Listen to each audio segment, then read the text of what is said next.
Hello everyone and welcome back to the channel. So most of you will be knowing कि IBACO ने अपना admit card जारी कर दिया है। 16, 17, 18 सितंबर को आपका एग्ज़ाम है। बहुत पैनिक आ गया है। लोग कह रहे हैं कि 10 दिन पहले कैसे बता सकते हैं। सो ये हर बार का सेम सिस्टम रहता है। पिछले बार भी जनवरी 17, 18, 19 if I am not wrong उस दिन एग्ज़ामिनेशन था और 10 दिन पहले एडमिट कार्ड आया था। बट मैं स्टिल बोल रहा हूँ अभी भी बहुत ही डूएबल है IPAC निकालना। मैं ये वीडियो 2 पार्ट में डिवाइड करता हूँ। एक पार्ट है जो हार्डकोर एस्पिरेंट है पीसीएस के और यूपीएससी वाले, जो ज़्यादातर हमारे ग्रुप में वो लोग हैं। तो आई विल मेजरली हमारा जो वीडियो रहेगा ये उन लोग को कैटर करेगा। और सेकंड वो एसएससी एस्पिरेंट है। एसएससी हो गए, रेलवे हो गए, तो वो लोग भी हैं।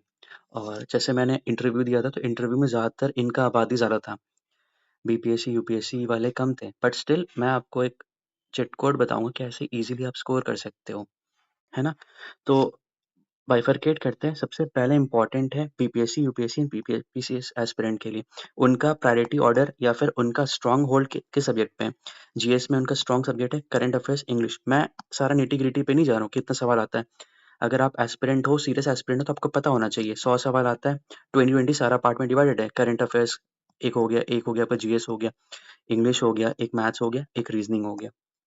तो जो पीसीएस एस्पिरेंट है जिसने बीपीएससी का फॉर्म भरा है, जिसने यूपी पीसीएस का फॉर्म भरा है, उनका आई होप उनका जीएस करंट अफेयर्स स्ट्रांग होगा और होना ही चाहिए। अगर आप पीसीएस दे रहे हो तो आपका ये स्ट्रांग होना चाहिए। इंग्लिश, जो इंग्लिश मीडियम वाले हैं उनका मोर और लेस सही होता है। अब बात करते हैं एसएससी एस्पिरेंट के लिए। एसएससी एस्पिरेंट का इंग्लिश, मैथ्स, रीजनिंग वो दिन भर वही लगाते रहते हैं, तो उनका ये स्ट्रांग है। अब देखो यहाँ पे 60, यहाँ पे 60, खेल बराबर चल रहा है। अब आप सोचते होंगे कि ये सिर्फ एसएससी एस्पिरेंट वालों के लिए। जी नहीं, ये दोनों दे सकता है। जो इन दोनों के बीच में क्वांटम सुपर इम्पोजिशन कर लिया वो ये बाजी मार लेगा। मैं आपको अपना प्रीवियस वीडियो का जो आईबीएसयू 17 को हुआ था पिछले बार 17 जनवरी, उसका मैं आपको आफ्टर नॉमिनेशन का मैं रैंक दिखाता हूँ। 314 था, 60 मार्क्स आया था मेरा। अप्रॉक्स 60-61 के आसपास आया था, तो मेरा रैंक समझ लो 314। पिछली बार वैकेंसी कितना था? हजार एग्जैक्ट याद नहीं है, 1K से कम ही था या फिर इतनी था, 1K के आसपास था। अभी वैकेंसी कितना है? 3717 है। 10 गुना क्वालिफाई करेंगे मेंस के लिए तो कितना हो जाएगा? 37,170। और इंटरव्यू के लिए कॉल करेंगे तो हो जाएंगे 18,585। बहुत ही डुएबल है। मैं सारा चीज़ डिसाइफर करता हूँ क्या-क्या प्रायोरिटी ऑर्डर अभी आपको पढ़ना है। और अगर आप अभी बीपीएससी एंड यूपीपीसीएस दे रहे हो तो मैं आपको एक सजेशन दे रहा हूँ, जीएस और करंट अफेयर्स इस पे मास्टरी कर लो। ये 8-9 दिन जितना बचा है आपके पास, जीएस एंड करंट अफेयर्स इसमें मास्टरी कर लो। 40 में इसको आप कोशिश करो 31-32 नंबर लाने का। पिछले बार 48 मेरे shift, one of the toughest shift था। 48 यूआर में भी सिलेक्शन हो गया था लोगों का। तो आप समझ रहे हो इस बार तो और पेपर थोड़ा। अच्छा हाँ, एक और चीज़ बता रहा हूँ, एक सोर्स पे पता चला है। जैसे पिछली बार जो कंडक्टिंग एजेंट थी वो इस बार नहीं है, तो कोई दूसरा एजेंट है, तो मोर और लेस चांस है कि इस बार पेपर थोड़ा ईज़ी आएगा। पिछले बार की तुलना में थोड़ा ईज़ी पेपर आने वाला है। So it will be a relief for BPSC and UPSC aspirant. English, maths, reasoning में उनको ज़्यादा खौफ ज़्यादा होने का ज़रूरत नहीं पड़ेगा। अब समझो क्या-क्या प्रायोरिटी ऑर्डर होना चाहिए। अब जैसे मैंने एनालाइज़ किया है, ये वाला जो पिछले साल वाला 24 का पेपर हुआ था, उसमें मैंने एनालाइज़ किया है, तो पॉलिटी में देखो क्या-क्या सवाल पूछता है। अमेंडमेंट से इसने सवाल पूछा था, 42वां संशोधन अमेंडमेंट, 74, 71। अब 71 से पूछा था तो आपका ड्यूटी है यहाँ पे, आपको 71st देखना है, आपको 91st देखना है, फिर आपके साथ आपको ऑफिशियल लैंग्वेजेस देखना है, कोंकणी, मणिपुरी, नेपाली किसमें था, सिंध किसमें ऐड हुआ था, ये सारा आपको देखना है। Role of prime minister, vice president, governor से एक सवाल पूछा था। स्टैट्यूटरी बॉडी, कॉन्स्टिट्यूशनल बॉडी क्या होता है, इससे एक सवाल पूछा था। आर्टिकल 21A का रिलेवेंस पूछा था। आर्टिकल 21A से रिलेवेंस आपको करंट अफेयर्स भी अभी लेटेस्ट जो आया है, आपको वो भी तैयार करना पड़ेगा। गवर्नमेंट ऑफ इंडिया एक्ट में आपका सारा चीज़ आपको देखना पड़ेगा। 1784, 1909, 1935, इसी के इर्द-गिर्द एक सवाल आपका आपके शिफ्ट में पूछेगा। तो ये पॉलिटी में भी आपका रहेगा और हिस्ट्री में भी एक सवाल रहेगा। ठीक है? नेक्स्ट आओ, लैंग्वेज से एक सवाल था, 8 शेड्यूल। अब लैंग्वेज को आपको करंट अफेयर्स के साथ भी जोड़ना है। समझ में आ रहा है वो अभी क्या ऐड हुआ है? Very good. अब हिस्ट्री में आओ। हिस्ट्री में, एंशिएंट हिस्ट्री में हड़प्पन, मॉडर्न एज और ट्रैवलर से सवाल पूछे थे। ट्रैवलर से वो ह्यून त्सांग का पूछे थे। ह्यून त्सांग किसके रेन में आया था? हर्षवर्धन के टाइम पे आया था या चंद्रगुप्त टू के टाइम पे आया था? इसके बगैर बुद्धिज्म एंड जैनिज्म से सवाल पूछे थे, एंड बुद्धिज्म जैनिज्म का भी फिलॉसफी पूछे थे कि फोर नोबल ट्रुथ किसमें है, है ना? कैवलियर किसमें होता है, ये सब पूछे थे। मिडिवल हिस्ट्री से वो मुगल से पूछे थे, मुगल में भी अकबर का मनसबदारी सिस्टम, जज़िया से पूछे थे। साउथ में उस उन्होंने पूछा था टालीकोटा से पूछा था, मेरे शिफ्ट में शायद टालीकोटा से सवाल आता, विजयनगर एम्पायर से पूछे थे। और मोस्ट इम्पोर्टेंट मॉडर्न हिस्ट्री में ये सब ईयर आपको अभी बाई हार्ट याद होना चाहिए। 1905 क्यों इम्पोर्टेंट है, 1914 याद क्यों है, गदर पार्टी कब आया था, कुमार घाट और मारू इंसिडेंट कब हुआ था, सवाल डायरेक्ट पूछे थे। 1936 क्यों इम्पोर्टेंट, ऑल इंडिया किसान सभा, ये सब आपको याद होना चाहिए। 1916 से पूछे थे, 1919 से पूछे थे, रोलेक्ट एक्ट से पूछे थे, 1885 से पूछे थे, गांधी जी ने कैसरे हिंद का उपाधि कब वो न्यौछावर किया था, न्यौछावर नहीं, कब उन्होंने छोड़ा था, ये सब उन्होंने सवाल पूछा था। इकोनॉमिक्स में देखें, इकोनॉमिक्स में 5 ईयर प्लान से सवाल पूछते हैं। इसी वीडियो में, इसी प्लेलिस्ट में, सॉरी इसी चैनल में एक प्लेलिस्ट पड़ा है 2 मिनट सीरीज़। 2 मिनट सीरीज़ है बट उसमें सॉरी 5 मिनट सीरीज़ है, उसमें 5 ईयर प्लान है। तो आप वो वीडियो देख लेना। ग्रीन रेवोल्यूशन पे सवाल था, पॉलिसीज़ एंड स्कीम्स पे सवाल था, आईएमएफ पे सवाल था।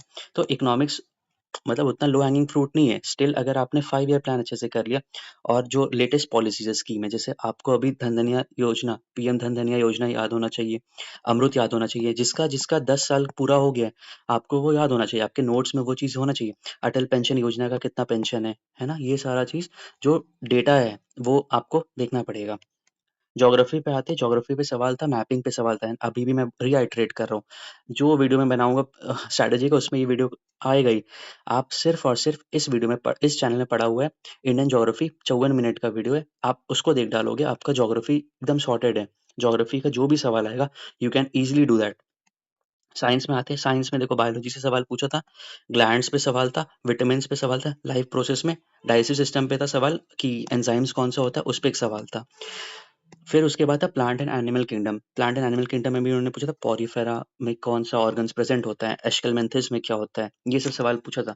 तो अगर आप बोलोगे तो मैं ये animal kingdom and plant kingdom का एक वन शॉट ले आऊंगा, उसमें ये सारा चीज कवर हो जाएगा। ठीक है, नेक्स्ट इंपॉर्टेंट आते हैं। और हाँ, ग्लैंड्स एंड लाइफ प्रोसेस का वन शॉट अवेलेबल है। इसके अलावा जो अभी बीपीएससी यूपीएससी एस्पिरेंट है, वो क्या करो, घटना चक्र वन शॉट करवा चुका हूँ, वन 1 घंटे का है, उसको 2-3 बार देख लो, you are done for BPSC, you are done for UPPCS, you are done for IBSU. आप समझ रहे हो, जो बीपीएससी एस्पिरेंट है, जो यूपीपीसीएस एस्पिरेंट है, they have to leverage on GS and current affairs. ये जो एसएससी एस्पिरेंट है, आप उनको बीट यहीं पे कर सकते हो, उनके पास इतना एक्सपर्टीज नहीं होता है। वो मैथ्स रीजनिंग में बेशक आपसे आगे हो जाएंगे, but for GS and current affairs you have to have the hold. आपको अपना फोर्ट्रेस बचाना है, आपको किला फतेह किस में करना है, current affairs and general studies. क्योंकि यहाँ पे मुझे पता है बहुत सारे लोग हमारे ग्रुप पे भी है, उनको मैथ्स से खौफ है, रीजनिंग तो फिर भी खैर कर लेते होंगे, बट रीजनिंग। अच्छा, एक और चीज मैं अपना पर्सनल एनेक्डोट देता हूँ, मैं बताता हूँ। जैसे 17 जैन को मेरा एग्जाम था, पहला शिफ्ट था, फर्स्ट शिफ्ट था ही। तो उसमें क्या होता है, पैटर्न पूरा चेंज हो गया। जो पिछले बार आईबीएससी दिए होंगे उनको पता होगा, और जो फर्स्ट शिफ्ट दिए थे 17 जनवरी को, तो उनको पता होगा। तो मेरे शिफ्ट में क्या हुआ था, पैटर्न पूरा चेंज हो गया। तो मैं मेरा मैथ्स बहुत स्ट्रांग है, मतलब टचवुड बहुत स्ट्रांग है। रीजनिंग मेरे को थोड़ा सा दिक्कत होता है, ब्लड रिलेशन या फिर उसमें थोड़ा सा नंबर वाला चीज होता है, वो मेरे से बन जाता है, बट ब्लड रिलेशन वगैरह उसमें थोड़ा सा मुझे डर लगता है।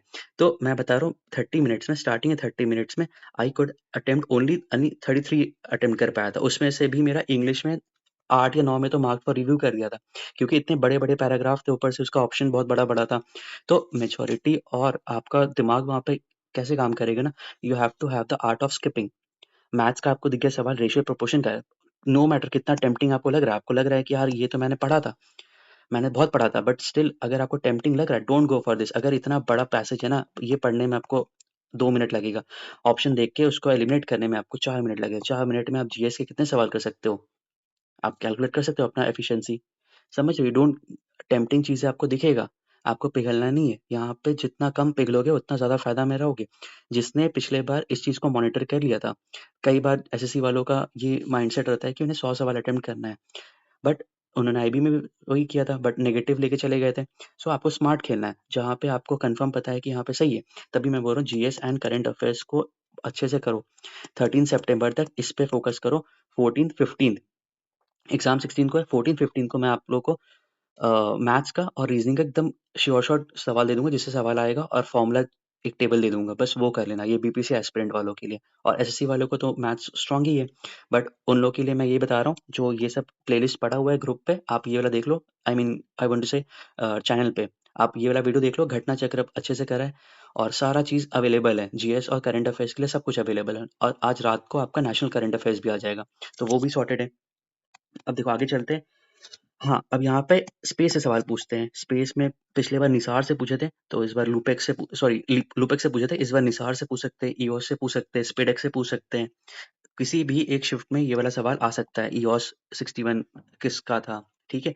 निसार में आपका कौन-सा फ्रीक्वेंसी होता है, ये सब आपका सवाल पूछ सकता है। अगर आपने एफकैट का ऐसा पेपर देखा होगा, एफकैट का अगर आप बोलोगे तो मैं एफकैट का जो पेपर आया था, जैसे बहुत सारे हमारे ये जो इन्होंने पिछली बार दिया था, या फिर मेरे भी बहुत सारे दोस्त हैं जिन्होंने एफकैट दिया था, तो उस टाइप का सवाल भी आप प्रैक्टिस कर सकते हो, ठीक है? नेक्स्ट इंपॉर्टेंट आते हैं करंट अफेयर्स में। करंट अफेयर्स का पीवाईक्यू अगर देखोगे 2024 वाला, तो उसमें मिलिट्री एक्साइज से एक सवाल था, अपॉइंटमेंट से एक सवाल था, ये मैं हर शिफ्ट की बात कर रहा हूँ। रिपोर्ट्स एंड इंडाइसेस, अब रिपोर्ट्स एंड इंडाइसेस आपको सारा नहीं पढ़ना है, जो भी इंपॉर्टेंट है, जो भी आपका सोर्स है। अगर आप बीपीएससी एस्पिरेंट हो तो आपने क्या पढ़ा होगा, आपने आई दृष्टि पढ़ा होगा, आपने एडुटेरिया पढ़ा होगा, या फिर कोई भी एक स्टैंडर्ड मैगजीन जो आपके हिसाब से आपको लगता है बेहतर है, आप वो पढ़े होंगे, तो आप उसी को कॉम्प्रिहेंड करो। इसके अलावा सबसे इंपॉर्टेंट है national affairs and international affairs. अब देखो, इंटरनल सिक्योरिटी की बात करें, नेशनल सिक्योरिटी होना, तो नेशनल सिक्योरिटी के लिए आपको सारा चीज़ पढ़ना है। आपको याद होना चाहिए कि हम लोग को नक्सल फ्री कब तक का प्लान है, कौन-कौन सा ऑपरेशन हुआ है टू एलिमिनेट नक्सलिज़्म, ठीक है? अब नेशनलिज़्म, अब सिक्योरिटी में सिर्फ इंटरनल सिक्योरिटी नहीं होता, इकोनॉमिक सिक्योरिटी होता है आपका, आपका क्या होता है, सोशल सिक्योरिटी होता है। सोशल सिक्योरिटी में आपको सारा पेंशन्स याद होना चाहिए, है ना? फिर आपको वाइल्ड लाइफ सिक्योरिटी आपको याद होना चाहिए, मतलब सिक्योरिटी कंप्राइजेज़ ऑफ एवरीथिंग। जैसे मेरे शिफ्ट जो मेरा इंटरव्यू था, पैनल था, उसमें बिकॉज़ मैंने पार्लियामेंट्री यूथ पार्लियामेंट में मैंने पार्टिसिपेट किया था, तो मुझसे उन्होंने पूरा सवाल पूछ लिया कि यूथ पार्लियामेंट को कैसे आप सिक्योर कर सकते हो? कैसा उसका सिक्योरिटी पर्पज़ से क्यों इम्पोर्टेंट है? तो ये सारा चीज़ पूछ सकते हैं। आपका वहाँ पे उन लोग टेस्ट कर रहे हैं कि how you can imbibe the pressure. आपको वहाँ पे विराट कोहली बन के निकलना है, आपको अंबाती रायडू नहीं बनना है। समझ में आ रहा है? आपको प्रेशर बहुत वो देंगे, 1 घंटे में सारा बड़ा-बड़ा चीज़ें आएगा, but you have to duck those things. 60 नंबर पिछले बार में मेरा आपने स्कोर 412 रैंक देख ही लिया था। इस बार तो और कम जाएगा, अगर 50 पिछली बार सिलेक्शन हुआ था, तो मोस्ट प्रोबेबली 45 में भी हो जाएगा जो सिलेक्शन, वैकेंसी अच्छा खासा है। बट आप 60 नंबर का मैं आपको खाका दे रहा हूँ। मैंने अभी आपको क्या बताया? मैंने आपको बताया जीएस का और करंट अफेयर्स का स्ट्रैटेजी। इसमें मेरे को 31 नंबर चाहिए 40 में, which is doable, quite doable. आप कॉन्फिडेंट हो ना, जितना भी आपने पढ़ा है, 31 तो डूएबल है ना? आप अगर बीपीएससी एस्पिरेंट अपने आप को बोल रहे हो, या फिर यूपीएससी एस्पिरेंट बोल रहे हो, और 31 40 में नहीं ला रहे हो, तो this is a shame on you. समझ में आ रहा है? 40 में 31 हैज़ टू बी देयर, तभी आप आगे निकल पाओगे अपने सीरियल कॉम्पिटिटर से। यहाँ तक बात होगी, 40 में 31 आपने ला दिया। अब बचा इंग्लिश, मैथ्स एंड रीजनिंग की बात। इंग्लिश में मैं मान रहा हूँ 13 आपका आ रहा है, ठीक है? बेशक आप 15-18 भी ला सकते हैं, बहुत लोग होते हैं जिनको आता है, बट मैं ऑन एवरेज 13 लेके चल रहा हूँ। मैथ्स एंड रीजनिंग का, मैथ्स में देखो 8 से 9 सवाल आपका बन जाएगा, जो बहुत ही पोकी सवाल होता है, बॉड मास रूल हो गया, अभी मैं दिखाऊंगा अभी वो चीज़। रीजनिंग में मान लो 13 सवाल आपका बन गया, तो 13 8 21 हो गया, 21 और 13 कितना हो गया? 34 हो गया, 34 और 31 60 प्लस 60 प्लस आराम से आ रहा है। समझ में आया? अब देखो ये वाला तो मैंने बता दिया। अब यहाँ पे मैथ्स का प्रायोरिटी ऑर्डर, 20 सवाल मैथ्स का आता है। इसका प्रायोरिटी ऑर्डर ऐसा होगा, simplification should be your first priority, BODMAS rule आपको याद होना चाहिए, percentage, profit and loss, ratio and proportion से सवाल पूछते हैं, simple interest and compound interest. अब देखो इसके लिए भी अभी आप लोग इतना पैनिक मत हो जो बीपीएससी एस्पिरेंट है, क्योंकि 10 नंबर के सवाल पूछते हैं। जो एएसओ वाले हैं उन लोगों के लिए तो बेहतर है, मैंने एएसओ का मैथ्स एंड रीजनिंग का पीवाईक्यू करा दिया, और साथ साथ एक प्लेलिस्ट भी बना दिया हूँ, तो उसमें बहुत अच्छे-अच्छे सवाल है, एएसओ के तो बहुत अच्छे सवाल थे। अगर आपको अभी टाइम मिल रहा है, तो आप मैथ्स को ब्रश अप भी करते रहो, वो वीडियो आप देख लेना, उससे आपका थोड़ा बहुत मैथ्स का फ़ियर कम हो जाएगा, और आपको मतलब ग्रूव में आ जाओगे, ठीक है? ये रहा मैथ्स और रीज़निंग के बाद average, TSD, HCF and LCM. मतलब ये जो पार्ट बता रहा हूँ, 1, 2, 3, 4, 5, 6, 7, 8, 9, इसका क्या करो, फ़ॉर्मूला देख लो, टाइम एंड स्पीड डिस्टेंस का फ़ॉर्मूला देख लो, एचसीएफ, एलसीएम का फ़ॉर्मूला देख लो, ठीक है? टाइम एंड वर्क का कैसे एफिशिएंसी निकालते हैं, वो फ़ॉर्मूला देख लो। रिलेटिव स्पीड क्या होता है, दोनों एक साथ आ रहे हैं तो प्लस होगा कि माइनस होगा, बस ये देख लो। 8 से 9 सवाल यहाँ पे बस लाओ। मत सोचो कि 15-16 नंबर जाना है। बहुत लोग पिछले बार ईगो के कारण से पिछले बार इनका नहीं सिलेक्शन हुआ था। जो एसएससी एस्पिरेंट होते हैं वो ईगो पे ले लेते हैं, यार मैथ्स कैसे नहीं बनता है, मैंने मैथ्स ये सर से पढ़ा है, मैंने मैथ्स लिजार्ड सर से पढ़ा है, मैंने मगन सर से पढ़ा है, ये सारी चीज़ पढ़ा है, बट स्टिल मेरे से नहीं बन रहा है। तो ये क्यों हो रहा है? तो वो सब नहीं लेना है। No one will give a damn कि आप मैथ्स में 20 लाए हो और जीएस में 2 लाए हो। आपको सिलेक्शन लेना है, आपको 60 प्लस लाना है, 60 प्लस नहीं भी तो 50 प्लस लाओ और सिलेक्शन लो। अलजेब्रा लेस वेटेज है। एक सवाल मेरे शिफ्ट में आया था, वो मुश्किल सवाल था, मैंने भी उसको स्किप किया था। उसको अगर बनाने जाओगे तो बहुत लंबा होगा। ज्योमेट्री तो नहीं पूछता है, 24 में तो नहीं पूछा था, 23 का पिछला बार मुझे आइडिया नहीं है। रीजनिंग में इंपॉर्टेंट है, रीजनिंग सिलोजिज्म से सवाल पूछता है, सिटिंग अरेंजमेंट से सवाल पूछता है, coding decoding and Chinese coding से सवाल पूछता है। ठीक है, ब्लड रिलेशन से सवाल पूछता है, सीरीज आपको याद होना चाहिए, A to Z का सारा चीज आपको याद होना चाहिए। एम मैं बोलूँ तो आपको 13 याद होना चाहिए, एन बोलूँ 14 याद होना चाहिए, ई जो टी आपको याद होना चाहिए। ये सब अभी आपको लग रहा हो कि ये सब तो एग्जाम में हो जाएगा, बट एग्जाम में जब 1 घंटे का प्रेशर होता है ना, उसमें ये सब चीजें एकदम नहीं आता है दिमाग में। और उस वक्त तो 17 जनवरी एकदम ठंडा का टाइम था, फर्स्ट डे फर्स्ट शिफ्ट था, तो उससे मसला हुआ था। तो मैं यही कह रहा हूँ, अभी भी टाइम है। जो बीपीएससी एस्पिरेंट है, एक लास्ट सजेशन मैं देना चाहता हूँ उनके लिए, जो बीपीएससी और यूपीपीसीएस एस्पिरेंट है, या फिर जो पीसीएस जो यूपीएससी वाले हैं, उनके लिए मैं भी क्या बोल रहा हूँ, till 13 September what you can do, just master GS, master current affairs. जो भी सोर्स से आपने जीएस पढ़ा है, रिलाई ऑन दैट। यहाँ पे खेलो 31 नंबर का, 31 नंबर यहाँ पे आना ही चाहिए, 31। ठीक है, अब रहा सवाल इंग्लिश, मैथ्स एंड रीजनिंग का। इंग्लिश, मैथ्स एंड रीजनिंग में कोशिश करो 30 नंबर तीनों का क्यूमुलेटिव आ जाए। 60 में 50% लाना is not at all bad, मुश्किल भी नहीं है। इंग्लिश में ला सकते हो, एक्टिव पैसिव वॉइस थोड़ा सा पढ़ लो, इनडायरेक्ट स्पीच पढ़ लो, एरर वाला कर लो, और बहुत सारा चीजें होता है। अच्छा मैं इसकी बात करूँ, या यहाँ पे जीएस है करंट अफेयर्स में ना, बहुत सारा आपका एलिमिनेशन भी लग जाता है। मेरा एक वीडियो देखना, बीपीएससी के लिए मैंने बनाया एलिमिनेशन, तो सेम आपका आईबीएससी में भी एलिमिनेशन आपका वहाँ पे वर्क करता है। तो अगर पॉसिबल हो तो एलिमिनेशन वाला वीडियो देख लेना, और ट्राई टू एलिमिनेशन भी वहाँ पे करना। ठीक है, मैथ्स रीजनिंग का तो मैंने बता दिया, हाई प्रायोरिटी ऑर्डर बता दिया, मैथ्स का बता दिया, रीजनिंग का भी बता दिया, इंग्लिश में मैंने बता दिया, एक्टिव पैसिव वॉइस करो, या फिर कोई भी सर या कोई मैम है, एक वन शॉट देख लो, इंग्लिश का देख लो। और वोकैबुलरी का यार देखो, मैं ज़्यादा कुछ बता नहीं सकता हूँ, क्योंकि सबका अलग-अलग एपेटाइट होता है। किसी का सिनोनिम्स एंटोनिम्स रटा हुआ होगा, बट आई होप कि बीपीएससी वाले तो नहीं पढ़ते होंगे, एसएससी वालों का तो स्ट्रांग होता है, क्योंकि ब्लैक बुक वगैरह उन लोगों ने पढ़ रखा होता है। बट वहाँ पे आप इसमें मत खेलो, इंग्लिश में जो आपका बचपन से आप ग्रामर पढ़े हो वो तो बेहतर होगा, उसी पे खेलो, और वोकैबुलरी जहाँ जहाँ जो बन रहा है उसको अटेम्प्ट करो। मैथ्स का भी मैं बोल रहा हूँ, 8 सवाल आता है, जो खौफ ज्यादा ना हो, बिना मैथ्स का भी निकल जाता है ये आईबीएससी। रीजनिंग अगर बेहतर है, रीजनिंग पे फोकस करो। मैथ्स का जो मैं चुनिंदा टॉपिक बताया हूँ, बस वो अच्छे से फॉलो कर लो। मैथ्स का मैंने ये टॉपिक बताया, ये वाला अच्छे से फॉलो कर लो, इसका फॉर्मूला एक जगह लिख लो, सिंपल इंटरेस्ट का लिख लो, कंपाउंड इंटरेस्ट का फॉर्मूला लिख लो, कंपाउंड इंटरेस्ट का 2 साल का क्या होता है, 3 साल का क्या होता है ना, वो सारा लिख लो, difference between simple interest and compound interest का 2 साल का फॉर्मूला, 3 साल का फॉर्मूला, ये सारा फॉर्मूला आपको याद होना चाहिए। इसके अलावा क्या करो, टेबल पहाड़ा अपने रूम पे चिपका लो या फिर घर पे चिपका लो, 11 से लेके 30 का, स्क्वायर का एंड क्यूब का, ये वाला चिपकाओ, बार बार मेमोराइज करते रहो, समय बचेगा। मेन वहाँ पे समय का खेल है, आपको समय बचाना है। ठीक है, और एसएससी वालों के लिए मैं ये बताना चाहता हूँ, एसएससी वाले ये करो, आप इंग्लिश मैथ्स रीजनिंग है आपका 60 नंबर होल्ड है, 60 में आप कोशिश करो 40+ लाने का। यहाँ पे 40+ आपने ला दिया, उसके बाद करंट अफेयर्स और जीएस में जो 40 होता है, उसमें आप कोशिश करो 15 नंबर लाने का, 55-60 आपका रेंज आ गया, इजीली क्वालिफाई कर जाओगे आप प्रीलिम्स। और मेंस के लिए तो डिस्क्रिप्टिव इस बार हम लोग सारा करवा देंगे आपको। इस बार टाइम नहीं मिला आईबीएससी को देने के लिए, क्योंकि हम लोग बीपीएससी में लग गए थे, बट स्टिल मेंस के लिए बहुत अच्छे से हम लोग गाइडेंस देंगे आप लोग को। अभी कोशिश करो कि एनी हाउ प्रीलिम्स आप निकाल लो इस दफा। ठीक है, with this let's wind up this topic, let's wind up this session. आपको कोई भी प्रॉब्लम हो, कोई भी क्वेरी होगा, आप ग्रुप पे बता सकते हो मुझे, या कमेंट सेक्शन पे बता सकते हो, I will be there to address you all. So thank you for listening me, मिलते हैं नेक्स्ट वीडियो में, तब तक के लिए खुश रहिए। और हाँ, रात को शाम को 6 या 7 बजे आपका नेशनल करंट अफेयर्स आने वाला है, तो अभी फिलहाल आप कोशिश करो नेशनल करंट अफेयर्स अपने जो भी सोर्स से पढ़े हो वो कर लो। शाम को अपन एक्टिव रिकॉल करेंगे और सारा नेशनल करंट अफेयर्स का भूत आज हम लोग उतार देंगे। With this thank you so much, मिलते हैं नेक्स्ट वीडियो में, तब तक के लिए खुश रहिए, मुस्कुराते रहिए, जय हिंद।